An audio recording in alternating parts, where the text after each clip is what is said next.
dominated your group, winning every single match. But we're going to put it to the test. It's the CHASMAC clans battle each other. Who is going to reign supreme as CHASMAC GS Ren is in to kick it off, and we have the Electro Titans Zap attack with a mix of a Flame Flinger. Usually the Flame Flinger is looking to go for that Town Hall. Uh-oh. Oh no.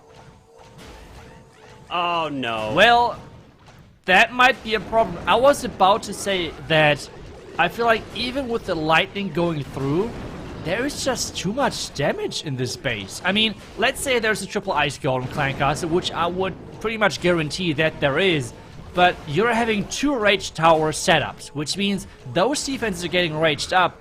How are your troops supposed to survive if they're getting frozen by a triple Ice Golem Clan Castle for ages? So, let's see how much damage those Titans can really tank, because I am skeptical, to say the least, how much they can truly tank and how long they're going to survive. There's some archers. Where are the Ice Golems? More archers, and there's the Ice Golems coming out, as we have said, and those Titans are not going to have a lot of fun. You get frozen there for so much time. What I don't remember what off the top of my head. Maybe all the viewers at home know, or even you do it. So how long does the Ice Golem actually freeze again? Because if you times that by 3, you're just sitting there trying to push your way through. It's just, oh my goodness, the Ice Golem is just such an annoying CC to try to smash your way through as a ground attacker. Yeah, it's really painful. I mean, I don't know the exact number. The only thing I know is that it's on defense not as long as on offense, because that is true, I remember when the Ice Golems were introduced that everyone was like running the Ice Golem Clan Castle, and like half of your attack was just your troops being frozen, which was not the most fun gameplay overall. But those troops are getting way further than what I was expecting, especially with like the damage output the base can do, because take a look at that. The Flame Flinger is still going, and there's not much space left. See, if he had the Phoenix, which he doesn't have the Phoenix at all, that King would have come back alive and taken out the Scatter Shot, and then the Phoenix would have risen from the ashes, pulled any traps, and then there's no air targeting stuff other than the multi. So that Phoenix could have continued to get more value. So it's really hard to pick some other troop on the King other than the Phoenix, just because if he does die, it comes back alive. But if your hero doesn't die, then the Phoenix is never used. Yeah, that's always the risky part about this troop, particularly the damage, which is getting dished out versus that top. And they're in 90s. That is a great place to be if you're failing, right? You don't want to fail. You want to be getting the 3 stars. But now we got the double clone, 2 lightning, and some dragons in the mix. As we got a dragon rider. Oh, what a great base identification, where you can try to sneak this dragon rider to go pick off that exposed eagle artillery. And now snipe the Archer Tower while it's tanked from the Dragon. Yeah, perfect! Really good. He was listening to my call, or maybe he just had a spotter on. Wait, what was the lightning for? Oh, wait, I wasn't looking. Well, oh, there was a sweeper, right? Okay, Yeah, I think I would it's hidden behind the Inferno Tower. That is too sneaky, okay? Yeah. We didn't saw that. I mean, I would assume 2 lightning is usually always used for sweeper and whatnot, but you never know with these pros here. As the dragons are going to make their way straight in, the blimp is going to be used for the town hall if it makes it. Let's see. Will there be a tornado trap waiting for this blimp? Hang on, tornado! I guess it doesn't matter because he lands early with a double clone super minion. Ooh, the minions, the newly buffed super minions with their 1 additional shot. We have now a couple of minions getting rotated away from that town hall. The town hall is going down though, so that is really crucial. And he has not even deployed his heroes just yet. Yada, you know you've got a queen to use. Maybe it's just like, maybe I don't want to use my queen. I'm gonna give her a break, but let her rest for this attack, you know? Oh, finally, there's the queen coming in. but there's still quite a bit to get through as he's going to have to make his way with a minute and about 15 or so seconds to move his way from the right around with no wall breaks, meaning that it's going to be a bit of a pain to try to get through, but the king will go to this ground expo next as the RC is finally now deployed to the top side. Yeah, Royal Champion to really make sure that this back-end scatter is tanked. With the Rage Tower not reaching that scatter, that is crucial for him right now. The Queen is out of range of the raged up multi-inferno tower beams. Is she going to step in range? No, she's staying out of range of that. Royal ability now. Only the Tesla form has a chance of defending. King is going for the wall. Can the king make this work? Wow. Really nice. And what I actually love what he did, which a lot of you may not have caught, the small little detail in that last moment there is he pops the king ability just before the queen steps in range of the multi, which means that the barbarians will tank and distract. Look at that. I love it. Love the celebration there coming in with the 3-star. But what I was trying to say is the queen then does not get hit by any of the inferno beams of that today. And you make sure you keep your eye on the match for tomorrow as we have 4 more matches to come to crown the world warm-up champions. But CHASMAC GS have something to say first with the Skelly Donut Lalo. Gonna see some bats, a skeleton spell, try to take out at least one. Oh, maybe try to take out both Infernos and the Clan Castle at the same time. Okay. Oh, he's going for it. He's going for it, but he's making the first multi-target invisible. And it stays invisible. Ooh. Oh. What? Are there enough skeletons? It's so hard to see. No.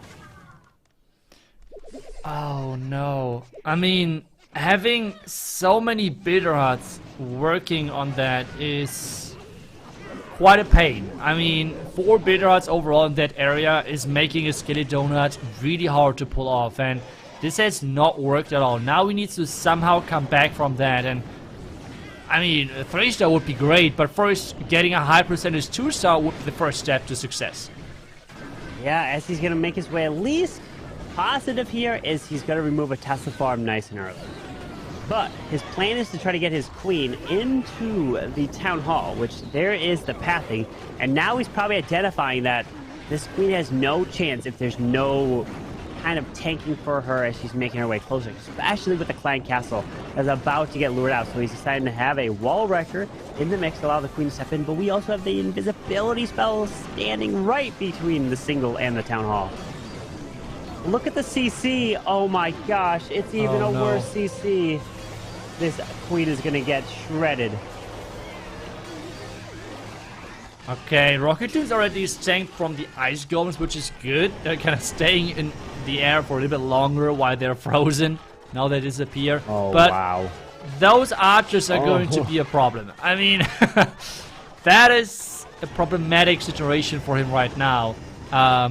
And he still needs to somehow secure the 2-star because the invisibility tower behind the town hall is not going to make things easier. It's not. How is he going to be able to take this town hall down? Because it's not even activated. So once it activates, he's going to have to Lalo through it. He does have at least 1 freeze. So he can ensure that the town hall hopefully goes down with a ward and National Tome. Sends a hound to the far right side, which is interesting. If he's going to try to Lalo from there, a little bit of a mini Lalo, but he needs to save enough with that warden for the town hall so he can get the percentage to directly target the town hall now. Yep, and that's I think what he's doing. Top left side. Let's stay. Oh, there's the tornado trap. But actually, that's good for him because he messed up the freeze. So, yeah, okay. So the tornado trap was actually good for him because he did not get the freeze timing right with the invisibility tower. And that being said, is this the 2nd star, but it's such a low percentage on this one. And they already were behind star-wise, and now, well, that's a big problem. 64%, I think this might be the low. CHASMAC EA, 1 and 2, they got their way in.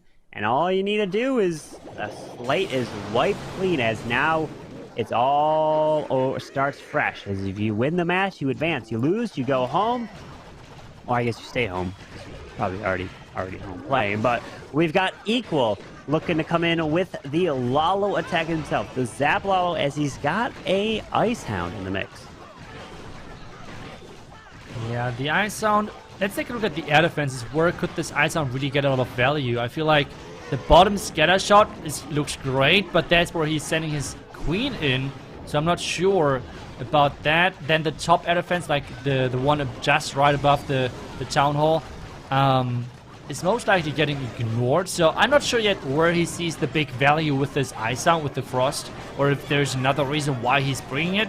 But either way, the King is going for the Town Hall. It should get it down, but the Scatter has to fall as well, and the Queen right now is in danger. That Queen's ability was forced from the Scatter Shot. She now got stuck on the Hound. There's the Invis, so the Queen reroutes. Okay, that was a nice invisibility spell to get the Queen to ignore the Hound and secure that Scatter. That's right, the Scatter is out. Now he's sending his Lalo from this right side. First Hound is a regular Hound, so starting things off. And I feel like maybe then the next Hound is supposed... No, the next Hound is actually from this top side. But there's nothing really close by to freeze, so I wonder what the decision was of bringing that Ice Hound right there. But either way, we have the Loons closing in on the top multi-inferno tower. But Carbon, there's 2 multi-inferno towers on the back end. You got an Ice Hound, so that's going to be very useful. It's pulling some traps. So as he makes his way, he's got a regular freeze and the Ice Hound freeze, which is going to freeze a ton of value. He decides to go with the first. Phrases this all up. Remember, the Ice Pups. A lot of you at home may not remember that the Ice Pups slow down anything, even the Ice Hound does. So the Ice Pups, if one Ice Pup, just one single Ice Pup, hits the Queen or a defense, it gets slowed down, which helps tremendously. So that's why Ice Hound is even more useful when it comes to that. It slows down air defenses. It's only whatever it's hitting, not whatever is hitting it. So Ice Pups, one of them gets locked on the enemy Queen. She gets it's almost like a poison spell on her, slowing her down and damaging her at the same time. But the thing is, no balloons to take out this final Tesla there, and it will just pick off these archers and minions as they approach. But the Owl! No. It's low? The Owl. It is. The Owl's clutching. Ooh, possible. Wait. Hang on! No, you can see no way! Reaction! It is literally just, you just sneeze on it and it's gonna fall down. On stars. So making sure percentage is looking even better. And that's now a troop which I have not seen in ages. I have tried it for a YouTube video, but I am not convinced by Super Dragons.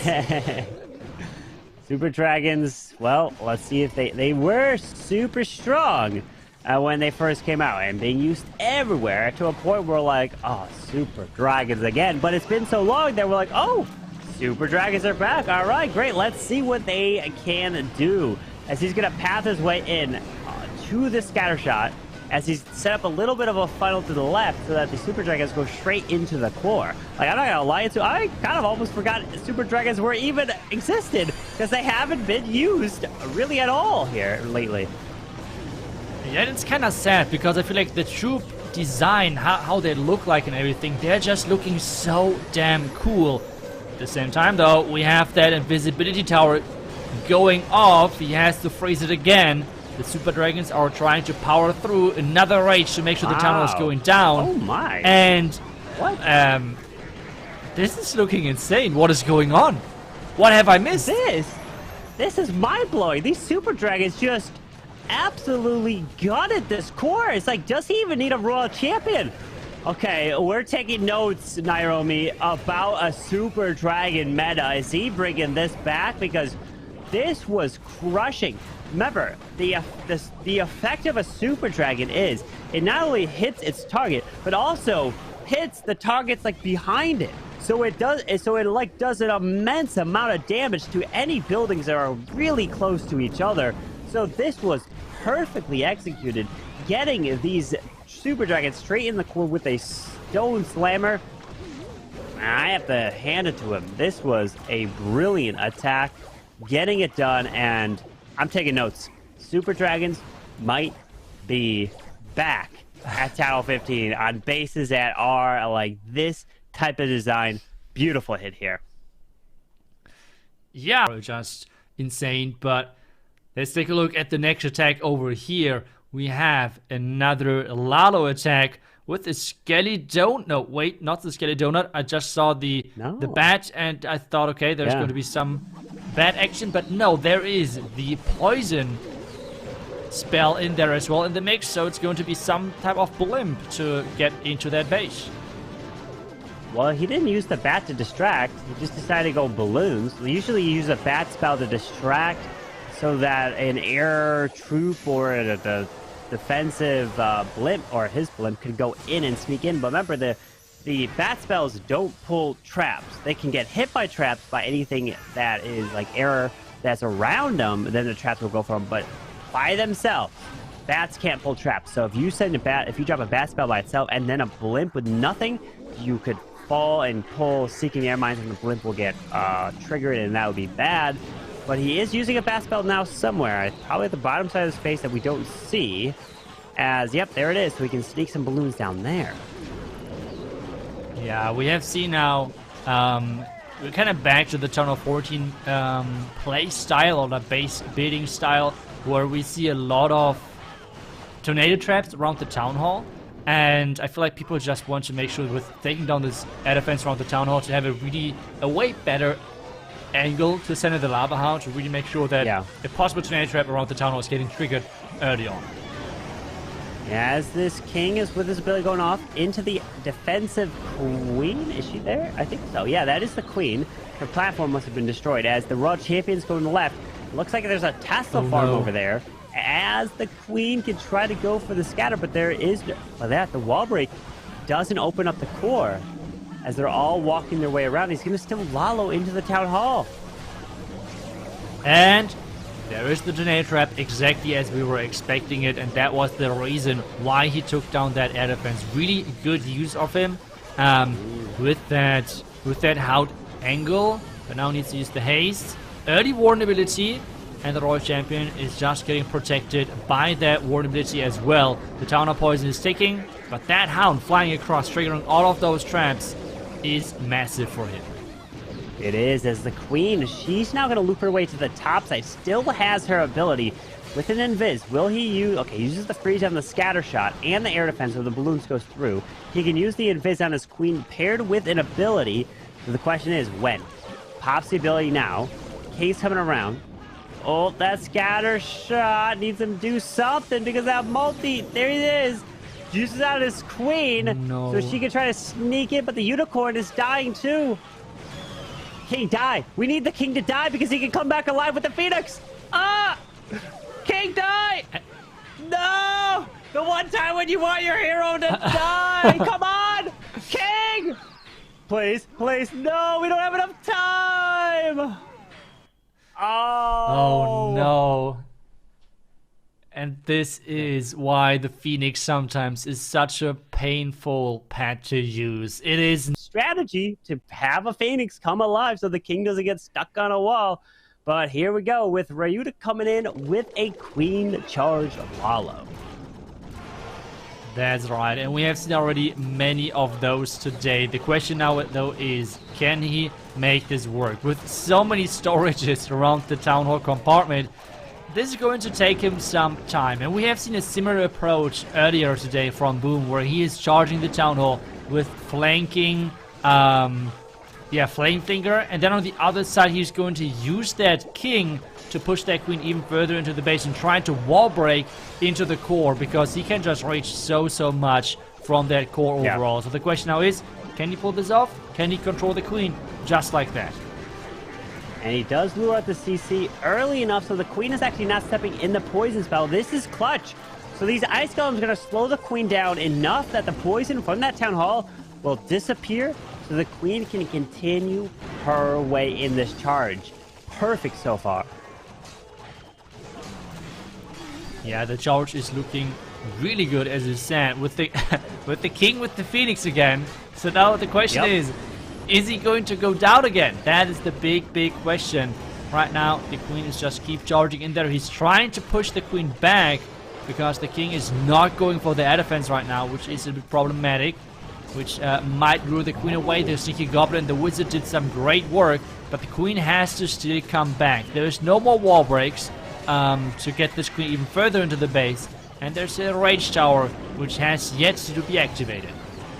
But that one wall break that he used at the end was enough to open up the compartment to allow the queen to step in and reach that multi-target inferno. That is going to be clutch, as the queen can loop her way to the other multi, continue to the scattershot on the left side, and then the Lalo with a warden ability. There's tons of spells still left in this hit. Yeah, and especially now with the Flame Finger opening all of those walls, which is crazy crucial. The Loonstone, the core, there's really quickly taken care of. There's the freeze for the back end. There's now the Yetis and the Rocket Moon coming in, and he's already celebrating. What a great attack this was. Really clean queen charge, and it feels like this is how you take down those bases. You're trying not to charge from the opposite side of the town hall. You're trying to charge through the town hall, and I feel like this is something which we are now seeing over this, like over the time period of this tournament, to really evolve. Because yes, that's 100% right, and we see another anti 3-star base, and he's trying to snipe that air defense again, but this time around we have a Tessa farm right to defend that entry. So can he take that out? A lot of black mines over there, which means he is only having 19 balloons left for his Lado part, and now pushing in with his king on the far right side, and even having a log launcher selected at the moment. He does. Remember, a log launcher will skip, and the brilliant thing is, if it gets far enough, which we saw from Klaus's attack, it can activate the invisibility spell next to that town hall. That's the key. That's why. Two things. It will take out the multi-target inferno, but also activate it. But look, now the multi is going to be hitting this log launcher. So will that multi take out the log launcher, but let it get far enough so it can activate the invis? That's the key. Will the invis get activated with that log? Oh, no. See, that is critical right there. Because the multi stayed up, the logs were not able to make it all the way to that town hall, or at least the invis, and activate it early. That was really painful. I mean, he at least triggered the tornado trap and gave this town hall a nice freeze. He has to rage it up now. Town hall is down, and this means the invisibility tower is getting triggered after, which is actually a good thing, because this means the invisibility tower is pushing everything out of the town hall. Poison, Royal Champion, still with her ability, trying to take down buildings left and right. Royal Champion ability now coming in, bouncing towards the multi-inferno tower. And this is looking crushed so far if the multi-inferno tower is not having anything to say against that. I mean, even with that invis not getting activated, the timing of everything, the spells for that warden ability was flawless. It was perfect to get through all of that with the queen ability and not even have to use it. Like, wow, what an attack there. Even though the log launcher didn't do it, the 3-star entry and so on. So there is a lot of options if you have not enough bases you can go for. And this time we have a really interesting box space, because take a look at that cauldron. There is 4 X-bows, there is the warden, there is the monolith, all in that tunnel compartment, which means there's pretty much no damage on the other side of the base. That is true. Well, also you take a notice at the far right side of your screen, CHASMAC GS are down on percentage, meaning no matter what happens in this attack, even if it triples, CHASMAC EA has a chance to win on a 3-star. That's as simple as it gets. 3 and you win for CHASMAC EA. But that means that GS here has to triple to force that pressure onto them. So this is still a very important attack. Has to go all out. And if it's a 1-star, you know, it happens. But you have to go for the 3, as we have a queen with tons of rages still intact. Yeah, and something which to me is even more problematic, let's take it like that, with the base bidder, is take a look at that flinger. that Flinger is going to take down the entire side because there's nothing going to stop it. The King is going to be used for the top side scatter shot, and there's just so much value those heroes and the Siege Machine are going to get. Then he can start the ladder from the bottom side, and he has to face a couple of explodes and the Town Hall. So as long as he's going to smoothly deal with that Town Hall compartment, this attack is looking great. Question though still is, where are those traps? Are there no traps? What's the plan? That's a lot of goblins. That is a lot of goblins. He freezes his area up with the rock balloons, so the Queen is for sure going to stay up, but if he gets all of his value, this base is gutted. Core is slowly taken care of. First multi-inferno tower to drop. Second multi-inferno tower next on the menu. The Queen ability though. No, she's dying her ability. No way. He's trying to make this attack interesting. The King died at least, which means the Phoenix is there, but he still has to make the Town Hall push work. The Royal Champion and the Core doing a lot of work, but there's so many ground expos. The Town Hall is down. Warden ability used. Those are going through strong, but the Tornado Trap is only catching a few of them. Well, there's a rage, so he can rage up the balloons, taking out that monolith. Moving their way over to the multi. It is going to go down. He makes the RC invisible, but she died just before. He needs to move into this air defense. He's got a Phoenix with the Warden, with some pups. Only 22 seconds. Time is not on his side. Oh, no. Come on, come on, come on. Minions. The Phoenix is dead. The Warden's trying, but it's time. You can drop an archer and a wizard to try to help somewhere, but the cannon will stay up. Wow. So close. Way. 96. So falling short a little bit, and now they're relying on a really solid defense because take a look at the percentage. It is... I mean, EA so far did so incredible well on the percentage game that even like, I don't know, 60-70% 2-star should be already enough to win this match now. Yeah, that is definitely... I think it's like they need a 58% 2-star from Rainberry here, and they could be victorious. We'll just have to keep our eye on that if that's actually true. But with this Queen charging her way in, we have 6 lightning spells, which can secure a monolith. So as this Queen continues her charge, does he decide to take down the monolith? Actually, no, it's not Queen charge. It's just setting the heroes. No way, there's no healers. Oh my! Oh, rip to Rainberry's Queen. That Town Hall stays. But since he only needs a 58% 2, I think it should be okay. It's not over. But that 3-star that did not come in from GS, that is the difference maker right here. Yeah, if GS would have 3-starred, they would have forced CHASMAC EA to 3-star on their own. Otherwise, they would have lost on star. So this makes this even more painful overall. He now just sending in a couple of rune groups from different sides because he knows he just needs to go for those 2 stars. It does not need to be like the craziest attack or anything. He's just making sure that he's picking off buildings on the outside and enabling his minions to get more percentage. Already crossing the 50% mark. And he has a lot of minions left to play. Yeah, he just needs a couple more percentage, and I believe it should be enough. There is the 58 right there to at least secure it. And wow, he barely is surpassing that mark. But it was the percentage game that they were getting in all the other attacks that is the difference here. So CHASMAC, GS, going 3-0 in the group stage. It doesn't matter what happens in the group stage as you win in, as long as you win in the playoffs, and you can advance because it is single elimination. All that work, all you need. So wow, great effort there from Rainberry, but he knows he got the percentage needed for a victory. I believe was the 58, and he's ending just about a 72 and a 73 with this last minion here. Yep. Here it is. So 73. What happens in the group stage stays in the group stage, right? So yeah, really unfortunate ending right here. But just EA, the consistency of their attacks in the first 4 attacks gave them the freedom to have like a pretty relaxed last attack on this one. So they are going to face off versus Strat then tomorrow to have the opportunity of getting into that